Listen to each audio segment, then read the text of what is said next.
This book is called Giraffes Can't Dance, and I enjoy it because, honestly, I read it to my own children and it seems to always make them happy. All right, Giraffes Can't Dance.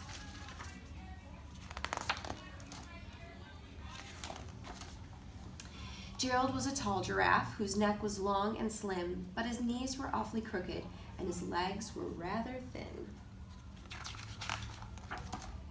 He was very good at standing still and munching shoots off trees, but when he tried to run around, he buckled at the knees. Now, every year in Africa, they hold the jungle dance, where every single animal turns up to skip and prance. And this year, when the day arrived, poor Gerald felt so sad, because when it came to dancing, he was really very bad. The warthogs started waltzing, and the rhinos rocked and rolled. The lions danced a tango that was elegant and bold. The chimps all did a cha-cha with a very Latin feel, and 8 baboons then teamed up for a splendid Scottish reel. Gerald swallowed bravely as he walked toward the floor, but the lions saw him coming, and they soon began to roar. "Hey, look at clumsy Gerald!" The animals all sneered. "Giraffes can't dance, you silly fool. Oh, Gerald, you're so weird." Gerald simply froze up. He was rooted to the spot. "They're right," he thought. "I'm useless. Oh, I feel like such a clot." So he crept off from the dance floor and he started walking home. He'd never felt so sad before. So sad and so alone. Then he found a little clearing and he looked up at the sky. "The moon can be so beautiful," he whispered with a sigh.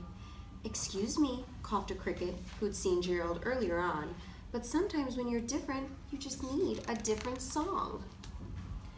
Listen to the swaying grass and listen to the trees. To me, the sweetest music is those branches in the breeze. So imagine that the lovely moon is playing just for you. Everything makes music if you really want it to. With that, the cricket smiled and picked up his violin. Then Gerald felt his body do the most amazing thing. His hooves had started shuffling, making circles on the ground. His neck was gently swaying, and his tail was swishing round. He threw his legs out sideways, and he swung them everywhere. Then he did a backward somersault and leapt up in the air. Gerald felt so wonderful. His mouth was open wide. "I'm dancing! Yes, I'm dancing! I am dancing!" Gerald cried. Then one by one, each animal who'd been there at the dance arrived while Gerald boogied on and watched him quite entranced. They shouted, "It's a miracle! We must be in a dream! Gerald's the best dancer that we've ever seen." "How did you learn to dance like that? Please, Gerald, tell us how." But Gerald simply twirled around and finished with a bow. Then he raised his head and looked up at the moon and stars above.